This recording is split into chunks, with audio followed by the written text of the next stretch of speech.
Assalamualaikum warahmatullahi wabarakatuh. Sedulur sedaya, kita ada di saung tani kelompok Tani Raden yang lebih dikenal dengan nama Gria Tani Raden atau Gitar di kawasan Kelurahan Pabuaran, Kecamatan Purwokerto Utara, Kabupaten Banyumas. Kebetulan pada hari ini akan berlangsung kegiatan supervisi dari tim PCR IFAD dari ASEAN Development Bank yang akan berkunjung ke kelompok Tani Raden dalam rangka untuk meninjau langsung hasil kegiatan dari adanya program IPDN-IP yang dalam hal ini di kelompok tani melaksanakan sekolah lapang IPDN-IP.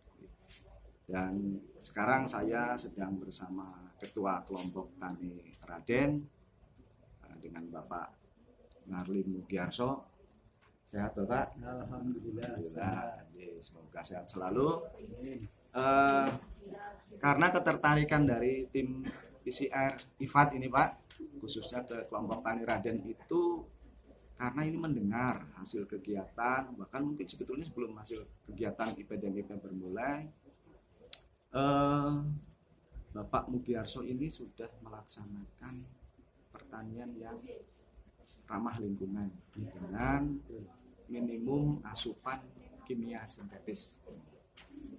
Menurut Pak Mugi nih, kenapa Bapak selaku petani tertarik untuk menggeluti hal tersebut? Monggo Bapak. Terima kasih. Assalamualaikum warahmatullahi wabarakatuh. Waalaikumsalam warahmatullahi wabarakatuh. Terima kasih atas kesempatannya. Hari ini saya akan menguraikan daripada petani pelaku petani beras sehat. Saya sendiri pelakunya dan saya sendiri yang membuat sendiri daripada pupuk-pupuk organik. Alhamdulillah. Dari hasil pertemuan dapat masukan-masukan dari penyuluh dan dari IPDN-IP sangat-sangat dari SL sangat-sangat banyak manfaatnya dan sangat-sangat bermanfaat bagi petani. Alhamdulillah. Saya mau mengutarakan Gimana itu Pak soal cara menanam padi sehat dari awal. Pertama-tama kami menyiapkan tempat penyembelihan dan seterusnya saya beli bibit, saya taburkan sebelum. Jenisnya apa Pak? Jenisnya mentik susu. Mentik susu. Nah, mentik susu itu ditanam di wilayah Pabuaran khususnya Purwokerto Utara, itu sangat baik, rendemennya sangat tinggi. Saya tertarik itu, apalagi dipacu dengan peminat konsumsi banyak. Cuma Pak, ada kendala masalah pembibitan. Oh iya. Karena masih pakai unggul lokal. Iya, masih keturunan. Ya mudah-mudahan nanti bisa ada solusi. Dan ini saya punya catatan dari awal sampai panen. Pengolahan tanah, pembibitan, tempat penyemaian, nyangkulahan, membajak atau traktor, dan penanaman padi mentik susu, dan lagi pemupukan. Dan pemupukan saya sudah pakai SOP-nya saya sendiri, ternyata hasilnya tidak kalah sama yang umum, masih pakai umum. Ternyata saya hasilnya tidak selisih jauh. Bahkan walaupun ada selisih sedikit, cuma ada kelebihan. Saya sendiri dari khususnya kelompok Tani Raden, saya panen, saya selip, saya kemasi sendiri. Alhamdulillah sampai pemasaran saya belum bisa memasarkan sendiri, saya minta tolong sama teman-teman, termasuk Pak Indra yang pakai online, dan lagi saudara-saudara kita yang Di kelompok lah. di Ya. kelompok. Ya. Dan saya sudah merengreng semuanya hasil pembiayaan produk sampai panen kurang lebih per 1.750 meter persegi. Oke. Habis biaya produk sekitar Biaya produksi ya. iya biaya produksi sampai panen Oke. 3.962.000 itu biaya produk. Biaya produk. Iya, biaya produk. Nah, ternyata hasil panen per 1.750 meter persegi Ya. itu mampu menghasilkan gabah sekitar 1 ton basah, kurang lebih itu, bahkan lebih. Nah, kalau dihitung kering menyusutnya sampai 35 sampai 40% lah penyusutannya. Jadi rata-rata 33 lah ya. 33 ya. Nah, ternyata saya selip gabah kering giling jadi 1 kuintalnya jadi 65 kilogram. 65 kilogram dikalikan 7 berarti kan sekitar 455 kilogram beras. Iya. Saya jual, saya salurkan kepada pembeli. Harganya berapa itu, Pak? Harganya saya sementara ini 13.000. Luar biasa untuk beras sehat, murah itu, Pak. 13.000. Nah, saya hitung-hitung sejumlah 45 kilogram beras siap jual, harga jual 13.000, dapat uang 5.915.000 rupiah. Berarti potensi sekali, Pak. Ya, Potensi sekali. 5.915.000 rupiah dipotong biaya produk 3.962.000, jadi hasil kita Hasil bersih hasil bersih 1.953.000 per per 1.750 meter persegi. Berarti kalau untuk 1 hektar tinggal dikalikan 6 ya. Dikalikan 6. Dikalikan Iya. lumayan juga. Lumayan juga. Bedanya dengan yang konvensional gimana, Pak? Bedanya dengan konvensional biasa. yang biasa selisihnya sih nggak terlalu signifikan, terlalu banyak. Cuma kita kelebihannya menjual beras sendiri, saya lebih bisa ambil keuntungan gitu. Kalau dibanding dijual berupa gabah basah maupun kering giling gitu. Jadi saya banyak keuntungan gitu. Nah, termasuk ada permasalahan ini dari pembibitan kan belum ada, saya beli di toko belum ada, masih membeli dari keturunan dari petani.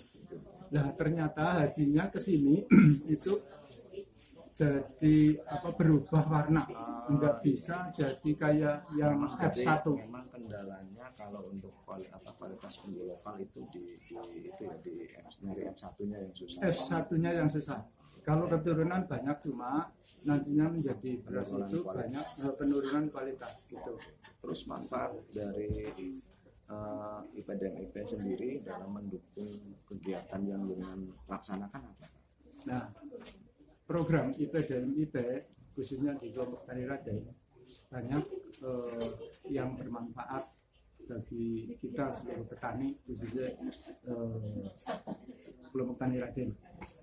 Dan saya juga mengakui bahwa adanya program IPDM-IP banyak sekali kemajuan. Agak sulit diucapkan ya, Pak? Agak sulit, Istilah asing. apalagi yang kepanjangan itu. Ya, bisa dimaklum lah. Ya. Terus adanya program IPDM-IP di kelompok Tani Raden itu banyak kemajuan. Nah, kita belum tahu membuat pupuk, jadi tahu dari program IPDM-IP, walaupun sebelum ada IPDM-IP sudah ada penyuluhan dari PPL, penyuluh dan ke kelompok tani. Ditambah lagi ada program IPDM-IP itu tambah ilmu, dan lagi dari teknis di lapangan juga enggak canggung, istilahnya enggak hasil-hasil itu bisa dimanfaatkan di petani dan langsung dipraktekkan di lokasi.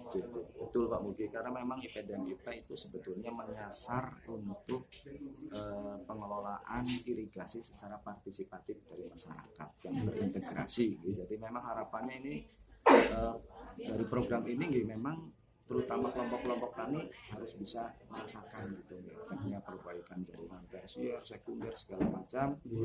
Terus nanam jarwo juga diajarkan gitu. Nanam jarwo juga diajarkan di sini, ya berjalan, tapi ya masih ada. Ya belum bisa sesuai ideal lah ya. Memang kesulitan di tenaga saya dengar. Masalah jarwo itu. Jadi harapannya Pak untuk ini kan kalau IPDM-IP sendiri sudah berakhir sebetulnya Pak di tahun 2022.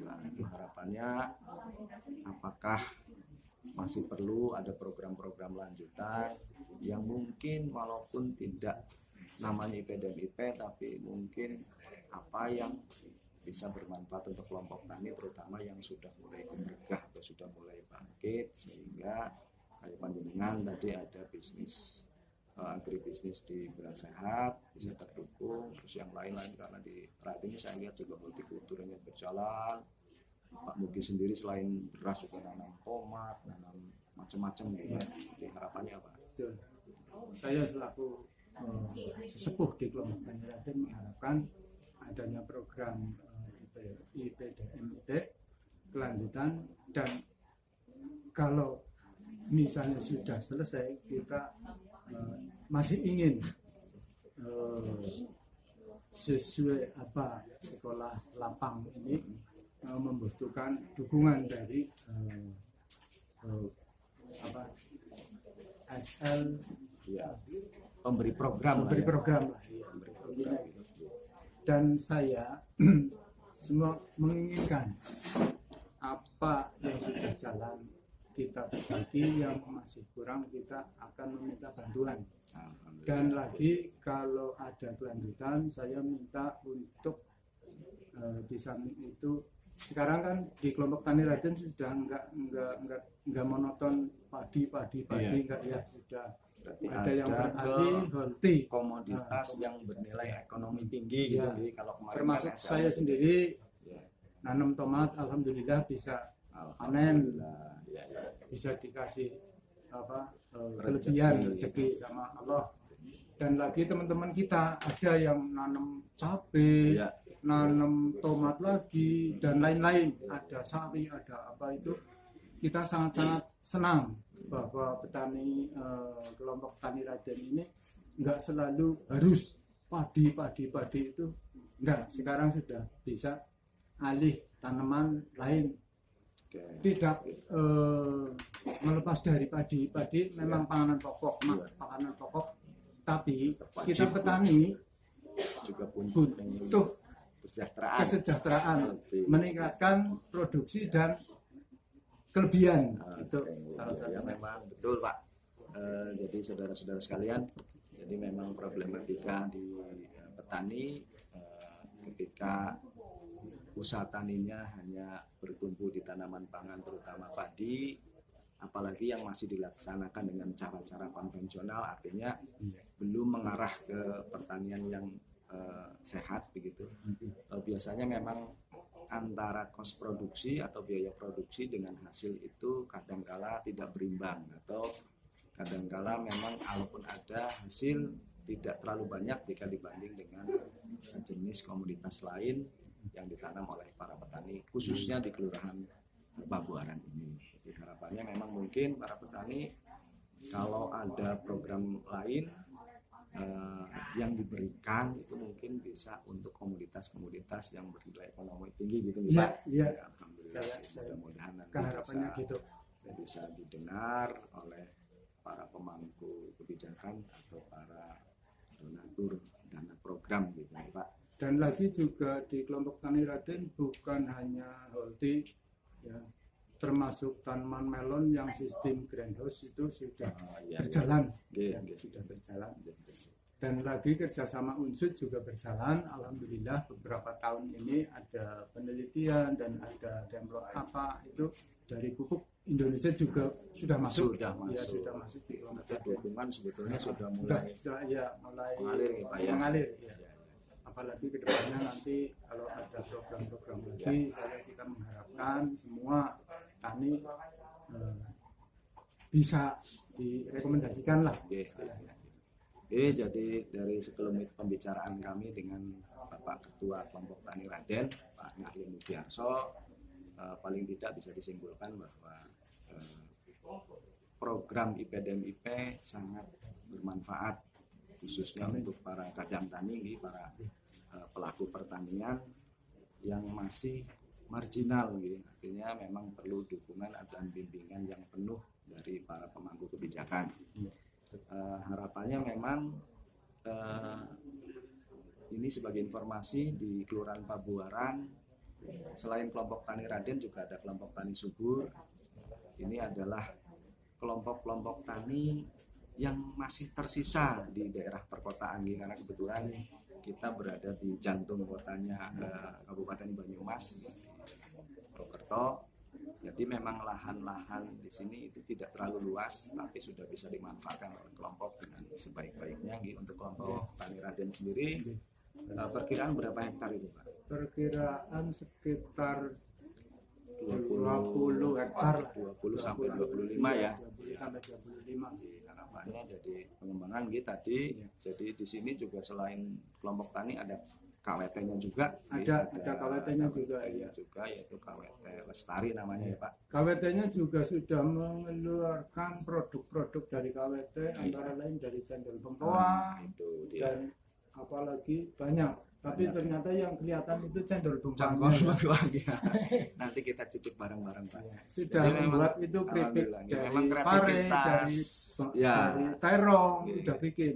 Jadi kreativitas dari wanita tani di Kelurahan Pabuaran juga luar biasa. Iya. Ini juga perlu kita dukung bersama-sama agar saling membantu antara ibu dan bapak sebagai pelaku pertanian. Jadi mungkin kalau bapaknya itu biasanya berbasis di produksi hasilnya, kalau ibu-ibu memang basisnya lebih banyak di pengolahan hasil. Ya, alhamdulillah Pabuaran ada sebuah menu yang mungkin sulit atau bahkan tidak ada di tempat lain, yaitu di pengolahan cendol bengkuang yang berasal dari bengkuang yang memang ditanam di Pabuaran juga. Jadi monggo nanti dukungannya untuk KWT juga kita perlukan gitu, karena di IPDM-IP ini saya sendiri senang Pak, karena memang mewajibkan ada keterlibatan gender paling tidak sekitar 30%, dan alhamdulillah di Pabuaran ini kemarin pesertanya sudah melebihi 30% gitu Pak. Iya, lebih. Karena antusias gitu. Jadi sekitar 9 sampai 10 orang itu biasanya terdiri dari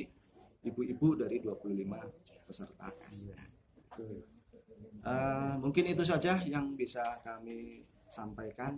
Terima kasih Pak Mugi atas penuturannya. Mudah-mudahan kedepannya program-program yang akan diberlakukan ke kelompok tani lebih bisa tepat guna, tepat sasaran, dan tentunya mensejahterakan semuanya. Demikian saudara-saudaraku sekalian. Assalamualaikum warahmatullahi wabarakatuh. Matur nuwun Pak.